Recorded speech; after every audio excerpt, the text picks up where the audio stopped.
Weird tradition of Indonesia tribe. पूरी दुनिया में पुराने समय से अजीबोगरीब परंपराएं चली आ रही हैं।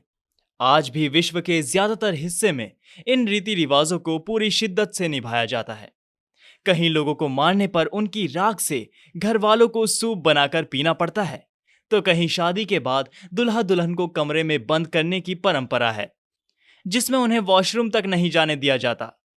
ऐसी ही एक अजीबोगरीब परंपरा है जिसमें किसी व्यक्ति के मरने पर उसके परिवार की महिलाओं की उंगलियों का एक हिस्सा काट दिया जाता है।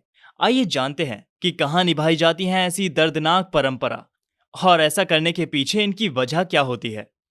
इसके साथ ही जानते हैं कि आखिर इस अजीबोगरीब परंपरा में किस तरह के नियमों का पालन करना पड़ता है। जानिए इस दर्दनाक परंपरा के बारे में। इसे परंपरा कहना गलत ही होगा, क्योंकि ये मौत की सजा से भी बदतर है। ये रिवाज इंडोनेशिया की एक जनजाति में निभाया जाता है।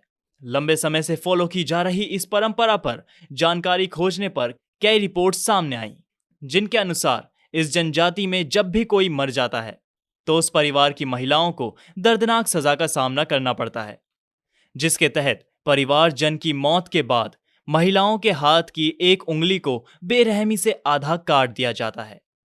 बार बार करना पड़ता है इस रिवाज का सामना। सबसे डरावनी बात तो यह है कि यह परंपरा केवल एक बार नहीं होती। महिलाओं को कई बार इस दर्दनाक परंपरा से होकर गुजरना पड़ता है।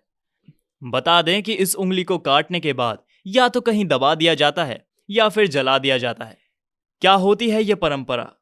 इस जनजाति के लोगों का यह विश्वास है कि इस परंपरा को निभाने से उनके पौत्र की आत्मा को शांति मिलती है।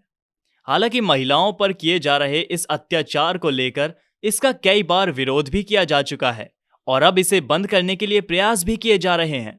जानकारी के मुताबिक ये परंपरा पहले की अपेक्षा में अब कम हो गई है।